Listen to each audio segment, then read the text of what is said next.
Today, we're going to talk about a tool that every GM can use at their table.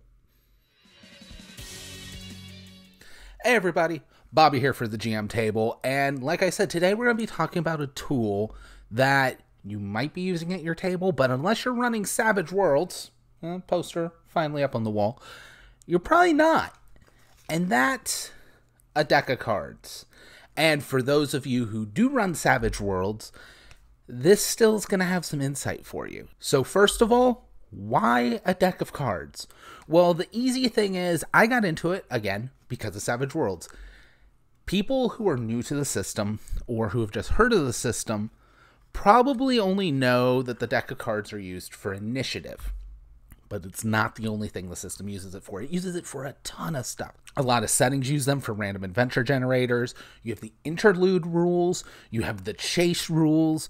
There is a ton of stuff a deck of cards will do in Savage Worlds. But if you're not a Savage Worlds player, there's still a ton it can do for you at your table. Now, the first thing I've heard, and what's funny, is this came up when there's a new VTT out that says they could do Savage Worlds, but they don't even support a deck of cards on their virtual tabletop. And some people kind of went, why don't you just do a 52-sided dice? You know, not counting jokers, you could do 54 if you want 2 jokers in there. That's how many cards are in a deck. And this is where one of the biggest misconceptions of what's different between using a deck of cards and using a dice with the same number of sides comes in. Every time you pick up and roll a dice, say it's a 52-sided die, every time you pick up and roll that dice, you have a 1 in 52 chance of getting any of the sides.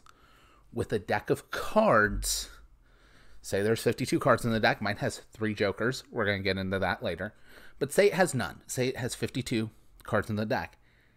When you first draw a card, it's a 1 in 52. If this isn't the card you want, and there's another draw, it hasn't been shuffled, now it's a 1 in 51. Now it's a 1 in 50.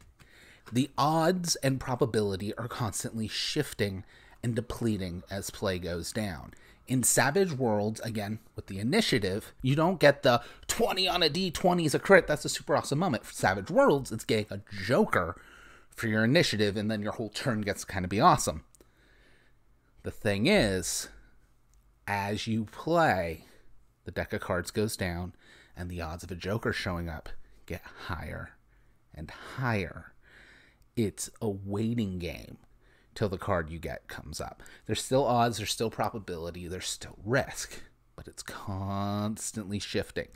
That small change, and honestly it's not a small change, it's a pretty big one, but that difference in how the numbers are shifting instead of static makes this so much more dynamic. It adds so much more to the game. Now, if you're not playing Savage Worlds, the first thing would be initiative. How do you do it? Well, we're going to talk about a bunch of other stuff you can do with the deck of cards, but if you want to add a deck of cards to your initiative, there's a really kind of an easy way to do it.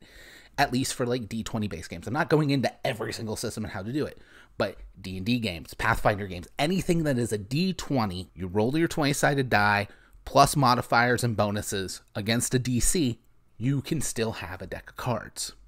See, in Savage Worlds, everyone gets a card. Boom, boom, boom, boom, boom.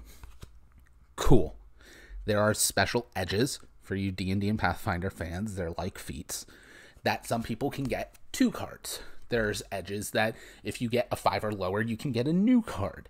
Things like that. We're not going to get into all of the complex. And the basic idea, everybody gets a card. Now, how do you simulate those characters who want to go faster? Because if everybody gets a card, everybody's on equal footing. You want to go that way.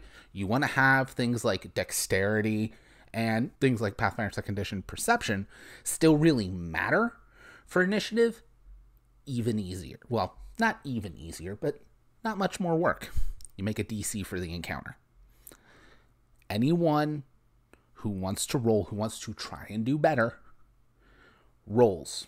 For something like D&D 5th Edition, you roll dex. You make a dex check. Done.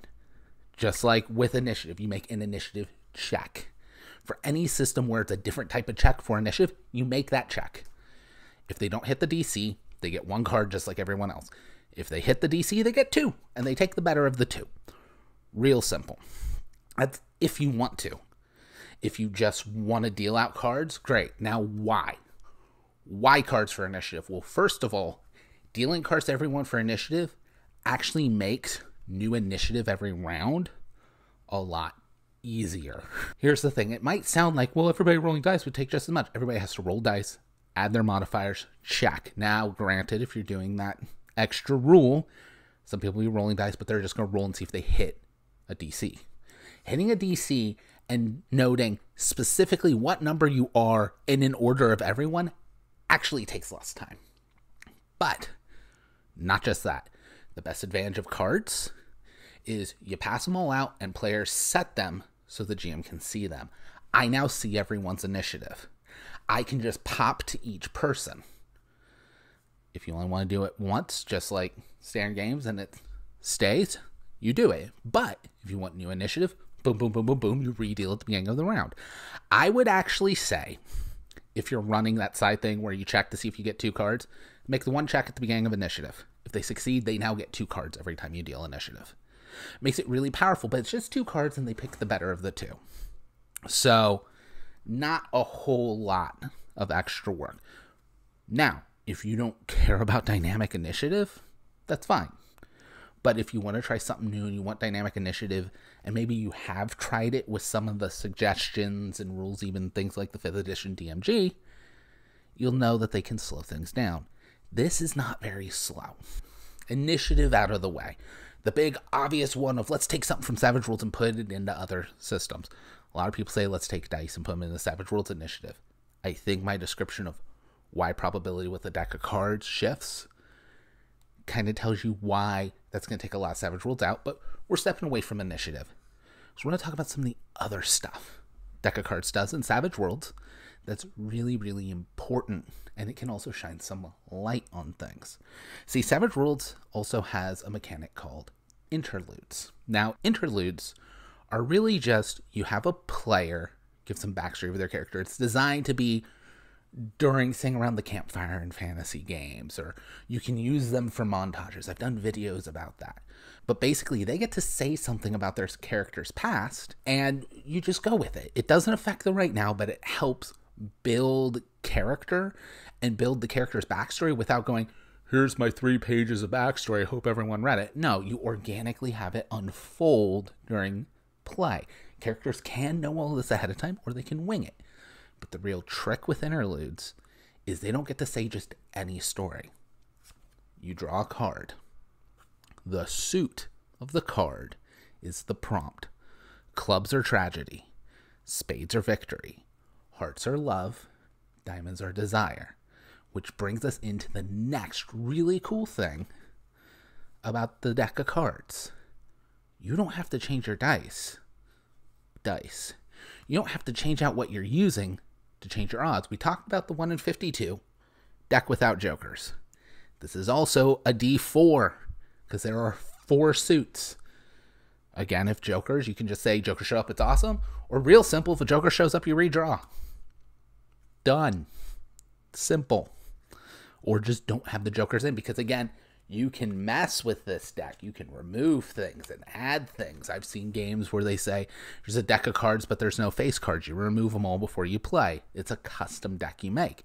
You can't do that with dice. But this is also a D4. This is also a D13 with 2 through ace. You just ignore the suit, or you ignore the value without changing your deck. Now that interlude idea, if you notice, there's no rolls.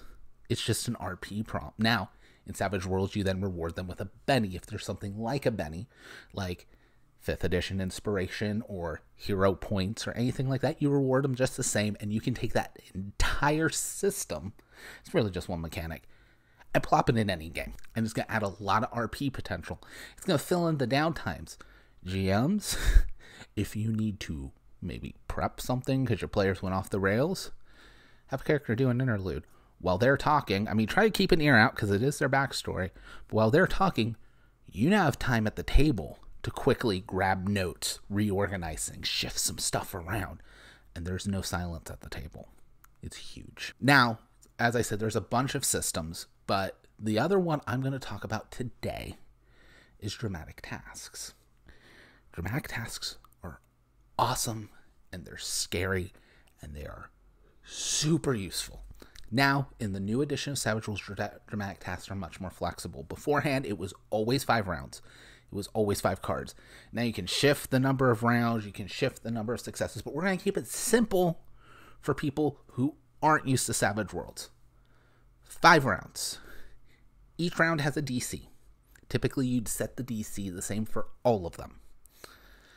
Each round, you draw a card, and they roll. If they succeed, they got success. Now, the big thing about dramatic tasks is you need to have a second tier of success, or else it's just hoping none of them fail. In Savage Worlds, if you get 4 or higher, it's a raise, and you can actually get multiple raises, so you can get multiple successes on one card. This is going to matter when I explain it further.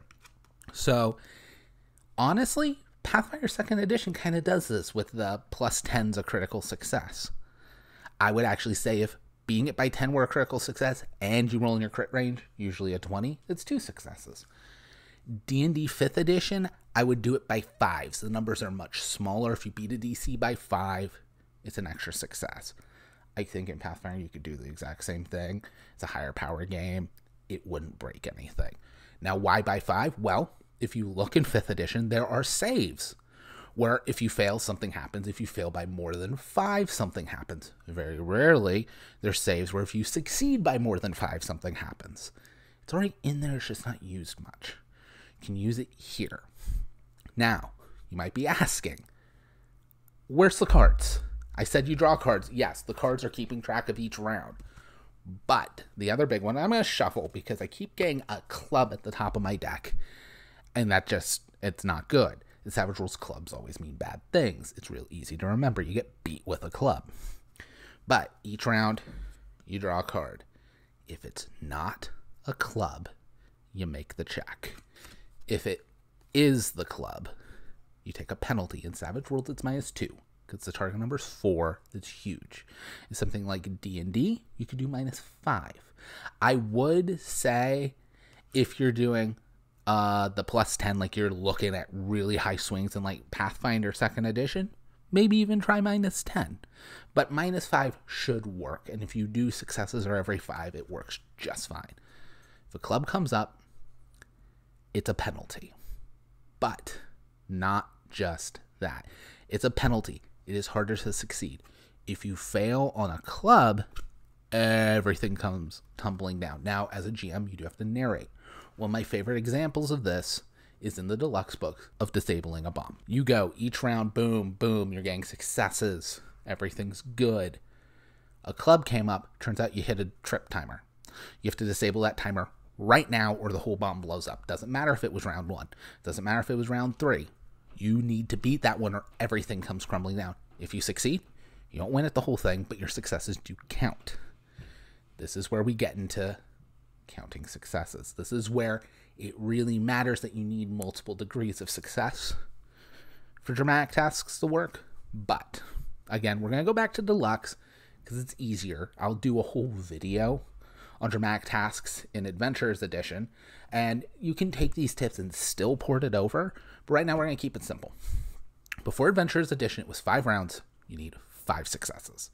The thing is, you can fail on a round that's not a club, and the entire dramatic task doesn't go under. You just need to make up an extra success in a different round. So say in round 1, you got a heart, and you failed. You're not done. Round 2, you got a club. You take a penalty. You still succeed, but you just succeed. Cool, you have 1 success. It's round 2. Round 3, you get a super great success. You beat the DC by 5. That's 2 more successes. You're now at 3 successes in 3 rounds. You have caught up. You still have 2 more rounds to get 5 successes. That's it. But the thing is the threat of the club coming up is a big piece of how the tension goes in. Now, yes, a GM narrating, a GM milking tension is where most of it comes in. But this will help the GM milk the tension. This will allow the unexpected to come in. Because yes, the GM can have decided a wrench happens in round 3. The players might be caught off guard, but that's not actually unexpected. That is planned by you. You know it's coming. When it happens, the players will know you did it. When it's the deck of cards, it truly is unexpected. Anyways, that was 3 ways to use a deck of cards. There's a ton of other stuff, but I don't want this to be a massive video. Check it out. Again, if you're a Savage Worlds player, I hope these breakdowns helped you even better understand why the deck of cards are used, because not all Savage Worlds players really get that, and that's fine. We got a lot of new people in the last few years. If you're not a Savage Worlds player, give it a try. These things can be ported to almost any system, and they add a lot to the game. Anyways, I'll catch you guys next week. Bye. Hey everybody, I wanted to let you know we now have a public Discord server, link below, where you can hang out, chat with the GMs from the show, chat with cast members from our live streams. Yeah, if you didn't know, we also have live streams on Twitch. We do the video on demand and post them up here on Fridays. But if you want to find out stuff about that, if you want to see areas where you can drop in and watch the cast do text-based RP between adventures, get to know more of the characters, get to know more of those slow, intimate scenes, that's going on. You can drop in and look at the chat where we actually discuss upcoming shows, all that stuff, as well as community areas where you can hang out with other fans and other people in the GM Table community. All of that is now part of our official Discord server. Again, link down below.